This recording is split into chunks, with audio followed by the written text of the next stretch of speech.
Saludos, estimados protagonistas. En esta ocasión vamos a ver lo que es el estado de flujo de efectivo del negocio. Se define como un cuadro que resume todos los ingresos en efectivo que son proyectados por parte del negocio. En este caso, recuerden que el negocio o microempresa que estamos estudiando pues Visulín. Entonces, como les decía, resume todos los ingresos en efectivo del primero al cuarto periodo trimestral, y también se le agrega un periodo cero, que es precisamente donde realizamos la inversión de 34.000 córdobas.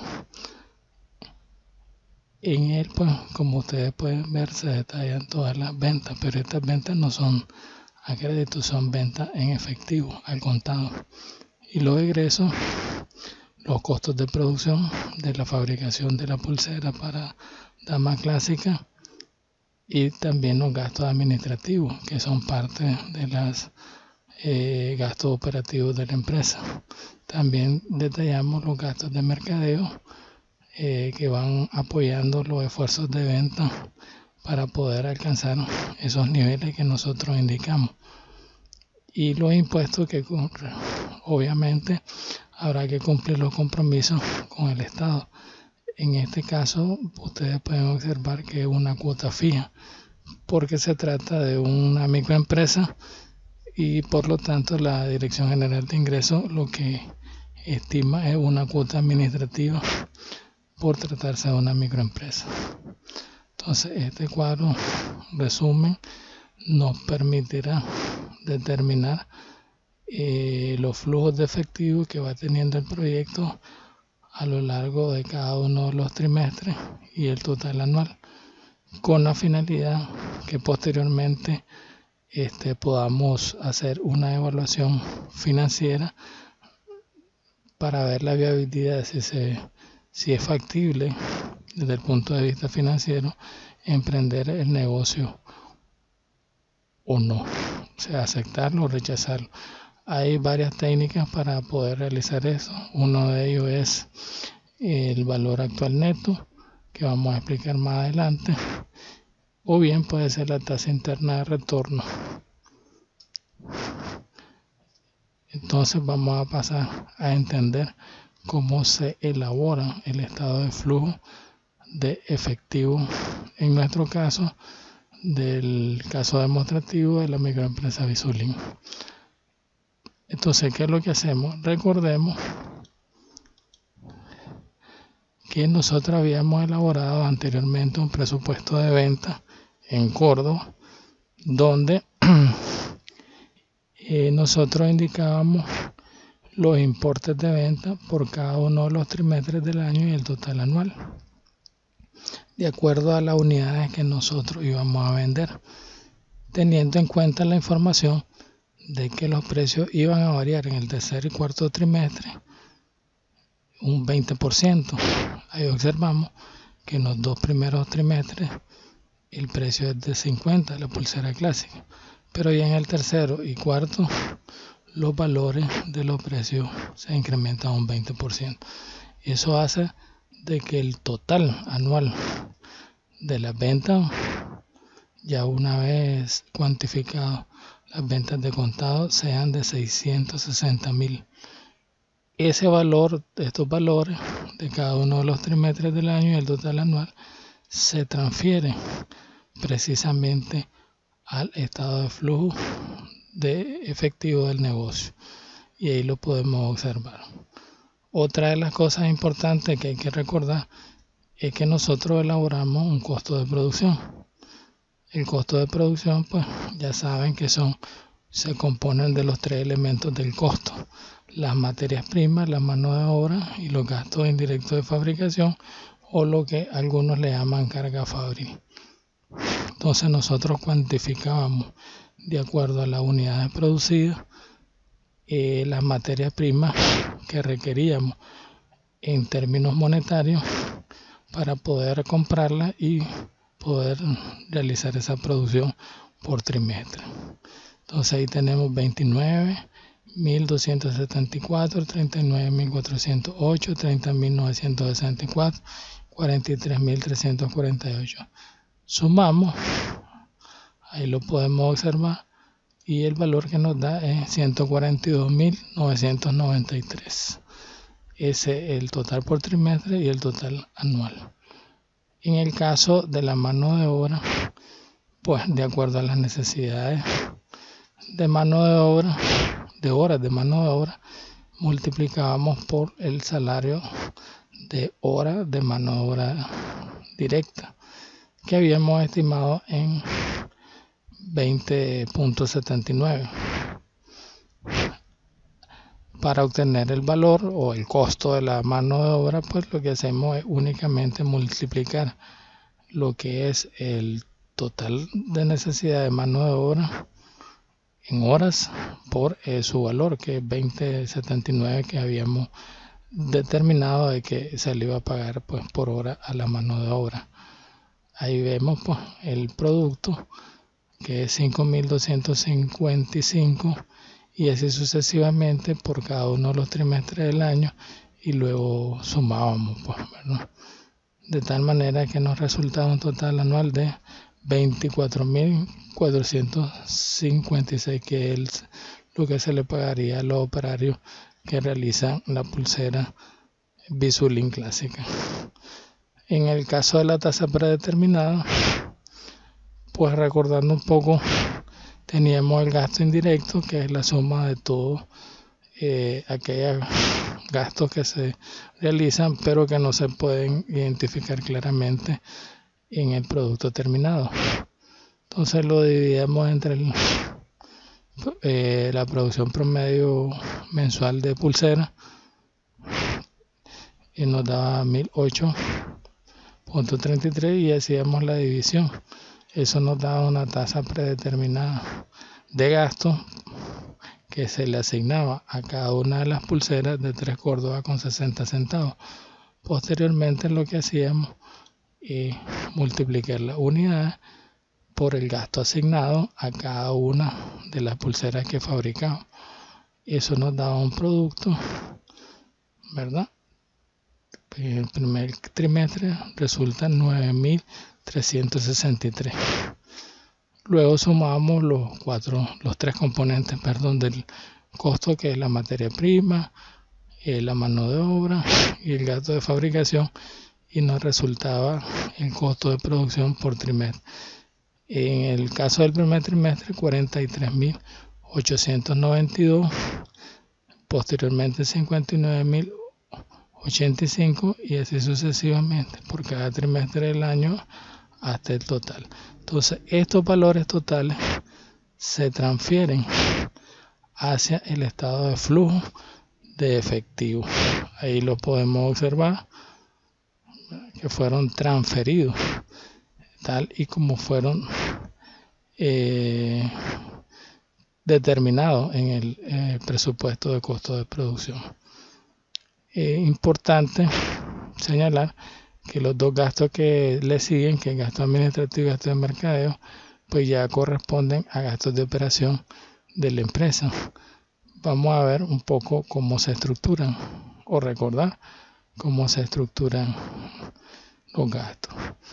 Entonces, en el caso de los presupuestos de gastos administrativos, ustedes saben de que existen salarios administrativos.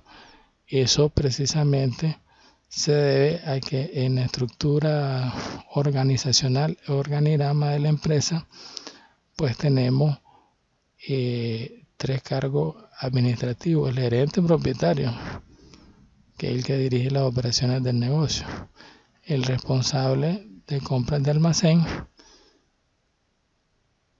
y el supervisor de producción.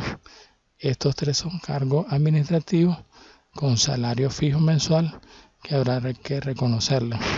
En el caso de los operarios, su salario depende de las horas que trabajen, como lo habíamos visto en el presupuesto de costo de producción. Y en el caso del responsable de ventas, también es un salario variable que depende de las ventas que realice de pulsera para dama clásica. por lo tanto no lo estamos considerando como un salario fijo. De tal manera que en el caso de los salarios administrativos, como son 3 cargos administrativos, estamos considerando de que cada uno de ellos tiene un salario de 5.000. Si nosotros pues multiplicamos 3 cargos administrativos con un salario cada uno de 5.000, serían 15.000. Por el trimestre nos daría 45.000. Es precisamente lo que nosotros tenemos reflejado por cada periodo trimestral para salario en el campo administrativo. Para el cálculo, recuerden, del INS patronal, se multiplica el salario bruto, un salario que se le paga a los trabajadores, por la tasa o porcentaje que establece el INS como gasto para asumir lo que es la seguridad social de los trabajadores, pero esto lo asume la empresa. Posteriormente tenemos el aporte que hace el patrón a lo que es el INATEC, que ya saben ustedes que corresponde a una tasa del 2%, que se calcula siempre, ¿verdad?, por el salario de los trabajadores. Así pues, observamos que se va calculando por trimestre. El alquiler del local es un valor que determinamos fijo de 3.400 por trimestre, lo que corresponde a un poco más de 1.100 córdobas por mes. El material de limpieza también es un valor fijo de 600 córdobas por cada uno de los trimestres, de tal manera que anual nos da 2.400. Servicios básicos lo consideramos un gasto fijo también de 600 para un gasto de 600 córdobas trimestral y un anual de 2.400 ya en total. En el caso de la depreciación nos vamos a detener un poquito, porque la depreciación, aunque es un gasto, pero no es un gasto desembolsable. ¿Cómo la determinamos? Pues habíamos hecho nuestros cálculos de la inversión inicial de 34.000, en los cuales contemplábamos comprar un escritorio, comprar una computadora de escritorio por valor de 10.000 córdobas, una impresora por valor de 1.200, ya en lo que tiene que ver con el área productiva. Pues habíamos determinado comprar una tenaza cortadora, una tenaza picuda, ahí están los valores, una mesa de trabajo por valor de 1.200. Si nosotros sumamos lo que es el valor del capital fijo, o sea, son aquellos activos que se adquieren para un periodo usualmente de 1 a más años, o sea que se van depreciando o se van utilizando, o su valor gradualmente se va transfiriendo a gastos por periodo de tiempo, porque no se consumen de una sola vez. Si a eso le sumamos la inversión en capital de trabajo para poder comprar las materias primas, contratar al trabajador y realizar algunos gastos indirectos de fabricación, pues, que eso equivale a 18.830 para poder iniciar las operaciones de negocio, nos daría una inversión de 34.000 córdobas. Entonces, para el cálculo de la depreciación, lo que hacemos es lo que ya conocemos. Tomamos el valor de adquisición del activo, lo dividimos entre su vida útil, así como lo estoy observando en la barra de fórmula, y lo dividimos entre 4, que eso corresponde a los 4 periodos trimestrales del año. Eso nos da un valor de 125. De igualmente, hacemos lo mismo con el caso de la computadora de escritorio. Tomamos su valor de 10.000. Aquí consideramos que la vida útil es de 3 años, ¿verdad? Y lo dividimos entre 4, que son los periodos trimestrales. Entonces nos da una depreciación de 830. Y finalmente, en el caso de la impresora, estamos considerando de que va a tener una duración de 12 meses. dividimos su valor de 1200 entre 12 y lo multiplicamos por 3. Entonces su depreciación por trimestre es de 300. Posteriormente, todo lo que es la depreciación lo sumamos y nos da un valor de 1258.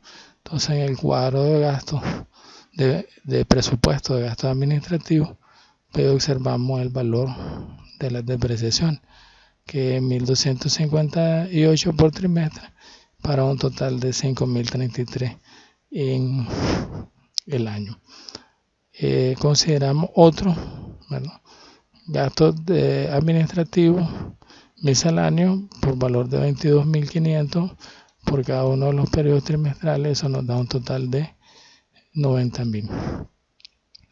Si nosotros pues posteriormente sumamos este cuadro de presupuesto de gastos operativos, pues nos da para el primer periodo trimestral 84.758. Así para el primero, segundo, tercero y cuarto trimestre, para un total de 339.033.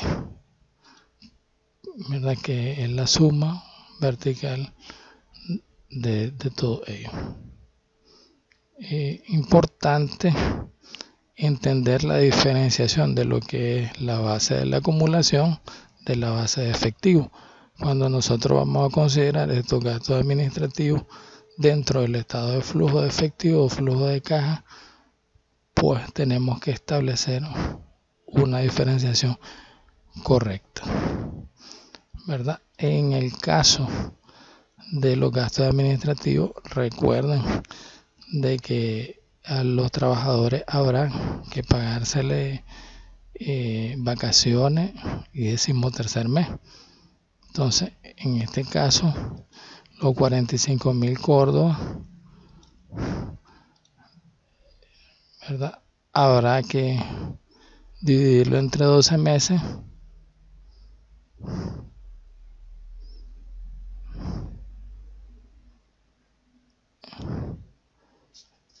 Entre 12 meses y multiplicarlo por 3. Eso nos daría una reserva para vacaciones, aunque no se pague en el primer trimestre, de 11.250, así por cada uno de los trimestres del año. Si nosotros creamos un fondo de reserva para ir acumulando el dinero suficiente para poder hacerle frente al pago del aguinaldo que sea al final del año, entonces hacemos lo mismo. Dividimos los 45.000 entre 12 y lo multiplicamos por 3 y nos da igual 11.250. De tal manera que la reserva sería, o el fondo de reserva, para hacerle frente a los salarios administrativos de 22.500, ¿verdad? Entonces, ¿cómo hacemos la conversión? Ahora, aunque esto forma parte de los gastos administrativos, las vacaciones y el aguinaldo, ¿cómo convertimos entonces de la base de acumulación que se muestra en el estado de resultados, que los gastos administrativos y los gastos de mercadeo junto con las ventas forman parte, y el costo de producción forman parte del estado de resultados? Entonces, ¿cómo convertimos de la base de acumulación, es decir, gastos que no son desembolsables, a gastos que sí son desembolsables en el periodo correspondiente? Entonces, lo que hacemos es que del total ya estimado de 84.000, pues lo que hacemos es que restamos la depreciación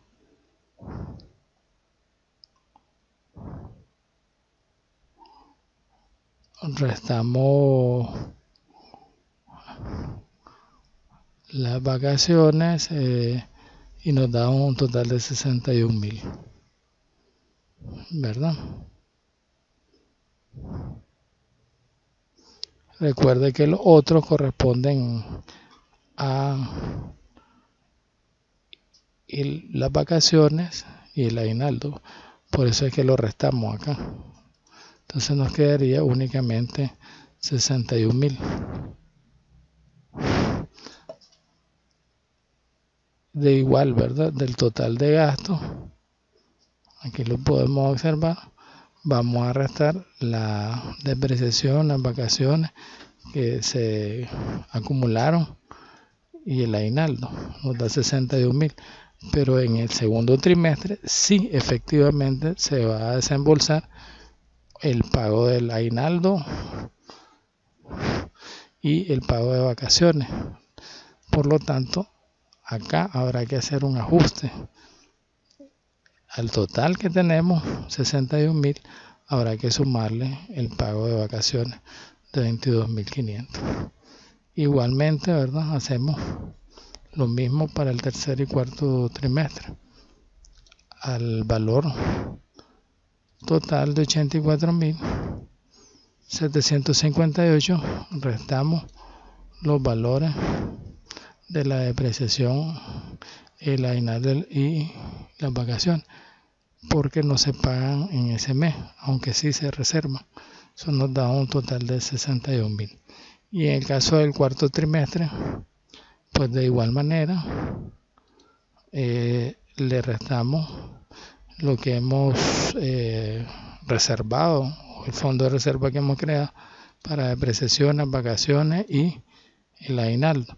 Nos da 61.000, pero hay que señalar que en el cuarto trimestre habrá que pagar también vacaciones que se corresponden a los otros 15 días, porque los primeros 15 días se pagaron en el segundo trimestre y al final del año se pagan los otros 15 días de vacaciones para hacer un total de un mes. Y no hay que perder de vista que en el cuarto trimestre de diciembre se pagan en los primeros 10 días de diciembre lo que corresponde al aguinaldo. Entonces, al haber hecho la conversión de la base de acumulación a la base de efectivo, ya podemos transferir los valores que tenemos acá, que son los valores sobre la base de efectivo y el gasto administrativo. Es decir, son gastos que se tiene que desembolsar dinero para hacerle frente a los mismos. Entonces, esos valores los transferimos hacia acá y ahí los tenemos, ¿verdad? Ya he hecho la conversión de la base de acumulación a la base de efectivo. Ya nos queda únicamente el gasto de mercadeo. El gasto de mercadeo, lo que hacemos es que consideramos, de acuerdo a un criterio muy importante dentro de lo que es la finanza, establecemos un % de las ventas. Esta técnica se le llama % integrales. Entonces se calcula que los gastos de mercadeo van a ser hasta un 5% del total que se venda. Entonces aquí es fácil, pues. Si nosotros observamos, lo que hacemos es que al total de las ventas por trimestre lo multiplicamos por 5% para poder determinar lo que es el importe de venta para el primer, no el importe de venta, sino el importe del gasto de mercadeo para el primer trimestre. De igual manera, observamos, vamos a ver la fórmula. Entonces, los 175.000 que corresponden al importe de las ventas del segundo trimestre se multiplica por 5% para obtener precisamente el gasto de mercadeo que corresponde al segundo periodo trimestral. Y así sucesivamente con otros trimestres del año hasta obtener el total, ¿verdad? Esos valores los transferimos a lo que es el gasto de mercadeo. Finalmente, los impuestos, que son las obligaciones que tenemos que pagar a la alcaldía, ¿verdad? Y a la administración de renta, lo reflejamos en el estado de flujo como un valor fijo de 2.400 por periodo trimestral, nos da un total anual de 9.600. Posteriormente, ¿qué es lo que hacemos? Bueno, los ingresos en efectivo están dados por las ventas de contado.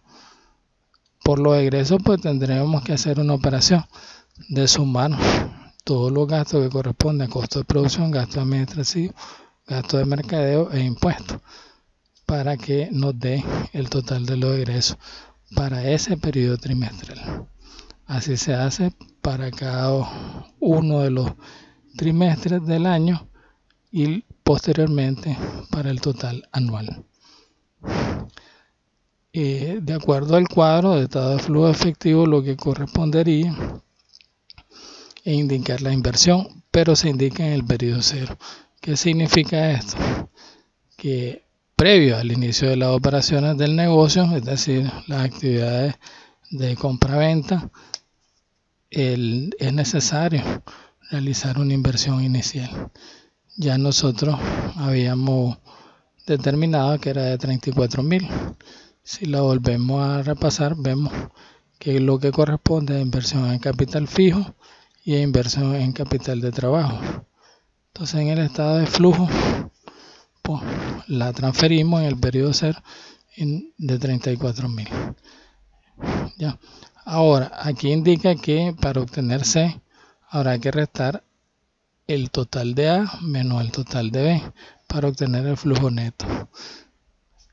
Entonces, para obtener C en el periodo cero, no tenemos ingresos, pero sí tenemos una inversión de 34.000. Por lo tanto, 0 menos 34.000 nos da menos 34.000 negativo. Para, en el caso del periodo trimestral 1, sí tenemos ingresos en efectivo de 125.000 y egresos en efectivo por un total de 113.542. Si hacemos la resta, pues nos dará 11.458. Lo mismo se hace en cada uno de los siguientes periodos trimestrales. 175.000 de ingresos de contado menos egresos de contado 153.735, pues nos da 21.265 y así sucesivamente.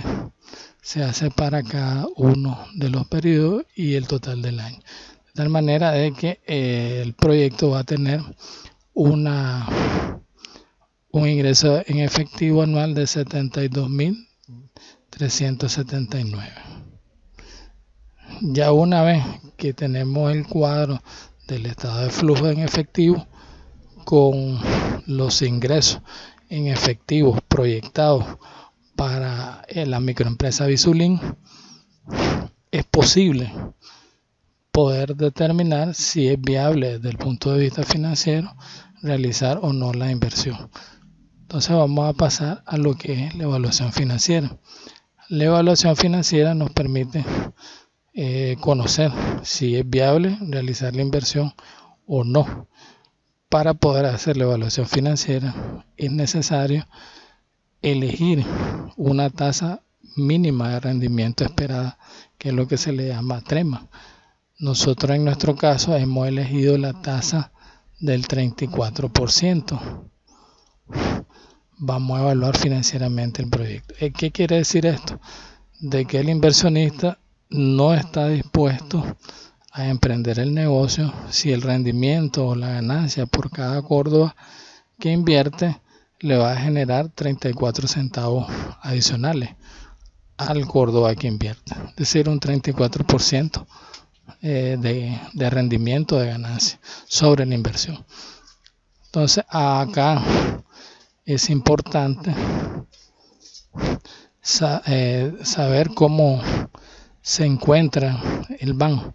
Entonces acá lo que hacemos es 1 más I. 1 más I es precisamente el Córdoba que invierto más los 34 centavos que voy a obtener. Bueno, ese es muy importante. Entonces acá lo convertimos a expresión decimal para sumarlo. 1 más 34 centavos, entonces nos da 1.34. Como estamos en el periodo 1, entonces sería 1.34. Para el caso del periodo 2, pues lo que hacemos es que 1.34 elevado, es decir, a la potencia 2, nos daría como resultado 1.7956. En el caso del tercer periodo, pues sería 1 más 0.34 elevado a la 3. Eso nos da un valor de 2.406104. Y finalmente, el último factor de descuento para poder calcular el BAN sería 1 más 0.34, o sea 1.34 elevado a la 4, lo que nos daría un valor de 3.22417936. Todos estos valores que hemos encontrado se le llaman factor de descuento. Lo que tratamos de encontrar es el valor presente, que este de acá, del flujo futuro después de un trimestre.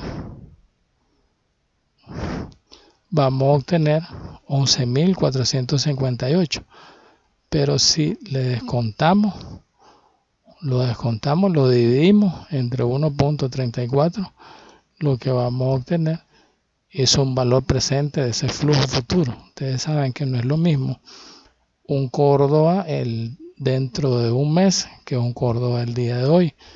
En consecuencia, estamos descontando o actualizando el flujo futuro, dinero futuro, valor futuro, a valor presente el día de hoy, a una tasa del 34%. Entonces, ¿cuánto nos da? 8.551.01. Lo mismo hacemos el flujo futuro, que es 21.265 del segundo trimestre, lo dividimos entre el factor de descuento o de actualización para obtener el valor presente de esos 21.261 que vamos a obtener en el segundo trimestre. Lo descontamos, lo traemos al presente y su valor sería 11.842.79. Lo mismo, ¿verdad? De forma similar, el flujo futuro de 34.081 lo dividimos entre el factor de descuento, que es 2.406104, para obtener lo que es el valor presente de ese flujo futuro. O sea, los 34.081 luego de 3 trimestres del año, si lo traemos al presente, sería 14.164.19. Finalmente, los 5.575 que se va a obtener en el cuarto trimestre como flujo futuro de efectivo, lo dividimos entre el factor de descuento, que es 3.2241.7936, y nos vamos a obtener el valor presente de ese flujo futuro. Entonces el valor presente sería 1.729.16. Para calcular el valor actual neto del BAN, ¿qué es lo que hacemos? Entonces los valores presentes de los flujos futuros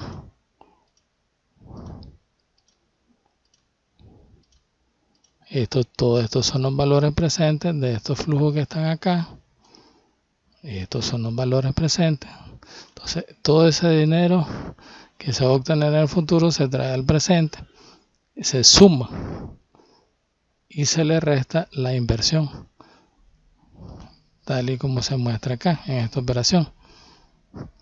se suman los valores presentes acá de los flujos futuros del proyecto o los beneficios que se van a obtener en el futuro para el primero, segundo, tercer y cuarto trimestre.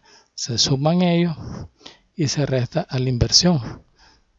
Y aquí nos resulta que es 2.287.16.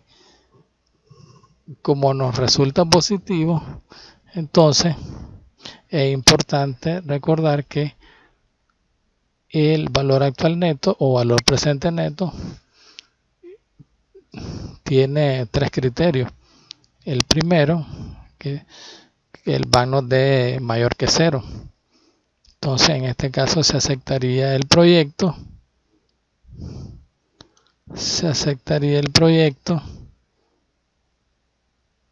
Porque genera un rendimiento superior, aunque fue al tanto por ciento o a la tasa de rendimiento con que fue evaluado. Quiere decir que nos daría más del 34% de rendimiento de ganancia. Si es igual a 0, resulta indiferente para inversionista la decisión, porque precisamente al 34% con que he evaluado los flujos de efectivo del proyecto, eso es lo que obtendría él de rendimiento. Pues no sería muy atractivo, porque eso es lo mínimo que esperaría obtener él como rendimiento o ganancia por realizar la inversión en el proyecto. Y por último, si el BAN resulta negativo o menor que 0, se rechaza, porque se entiende que genera un rendimiento mínimo esperado menor al 34%, que es lo mínimo, ¿verdad?, que el inversionista pretende obtener. Por lo tanto, va a rechazarlo, pues no va a querer obtener ese rendimiento. Aquí nos resultó, el BAN nos resultó positivo, de manera que tendríamos que aceptar el proyecto como viable desde el punto de vista financiero y sería atractivo. Si nosotros quisiéramos saber justamente cuánto es el rendimiento del proyecto, sabemos que es mayor al 34%, pero no sabemos justamente cuánto es el rendimiento que obtiene el proyecto. Entonces, para ello es necesario pues aplicar lo que se le llama como tasa interna de retorno o TIR. Pero para ello tendríamos que hacer un nuevo cálculo del BAN a una tasa de interés donde nos resulte el BAN negativo, así como se observa acá que el BAN es negativo, ¿verdad? Eso solo es posible a una tasa del 87%. Entonces ahí tendríamos que por tanteo aplicar el BAN a una tasa de interés donde nos resulten que la sumatoria de los valores presentes de los flujos futuros menos la inversión nos resulte negativo, y ese es un proceso de ensayo de error o de tanteo. Acá, como lo estoy haciendo de forma con una hoja electrónica, pues resulta fácil porque se van introduciendo el valor y él automáticamente nos va obteniendo a través de la fórmula pues el valor resultante del BAN. Aquí el 87% ya resulta negativo. Entonces, para calcular el BAN, ustedes ven esta fórmula que está acá. La tasa de rendimiento que aplicamos primeramente. ¿Cuánto fue? Del 34%. Más la diferencia de la segunda tasa que aplicamos, del 87%, menos la tasa de rendimiento primera que aplicamos. Eso lo multiplicamos por el BAN 1, que sería este de acá, el primero que calculamos. Y luego lo dividiríamos entre el BAN 1 y el BAN 2, no importando el signo del BAN 2, que es menor a 0, es decir, es negativo, no importando. Se suman los dos BAN, no importando el signo negativo del segundo BAN, se suman. Aquí podemos obtener precisamente la aplicación de la fórmula. 87, que es la segunda tasa de interés, le resto la tasa de rendimiento del primero, 34. Ahí como lo podemos observar, y lo multiplicamos por el primer BAN, que es 2287. Lo dividimos entre la suma de los dos BANes, que serían 2287.17, que corresponde al primer BAN, y 16.123.8, que corresponde al segundo BAN. Entonces nos dan lo que tiene que ver el numerador de la fracción, 121.219.48, y la suma de los dos BAN, 18.410.96. Luego lo que tenemos que hacer es precisamente dividirlo y nos da 6.58 y algo, más 34, que de acuerdo a la fórmula corresponde a la tasa de rendimiento mínima esperada que primero aplicamos. Entonces si le sumamos este valor de 6.58 y nos daría que la tasa de rendimiento del proyecto, efectiva del proyecto, es del 40.58%, superior a la que el inversionista se había trazado como mínimo, que era del 34%. Entonces, desde este punto de vista, pues resulta viable la inversión. Pues hasta ahí hemos explicado de manera detallada cómo se elabora el cuadro de estado de flujo de efectivo del negocio y cómo se evalúa financieramente para aceptar o rechazar desde el punto de vista del BAN, y también el cálculo de la tasa interna de retorno. Espero que haya sido bien claro y nos veríamos en otra oportunidad.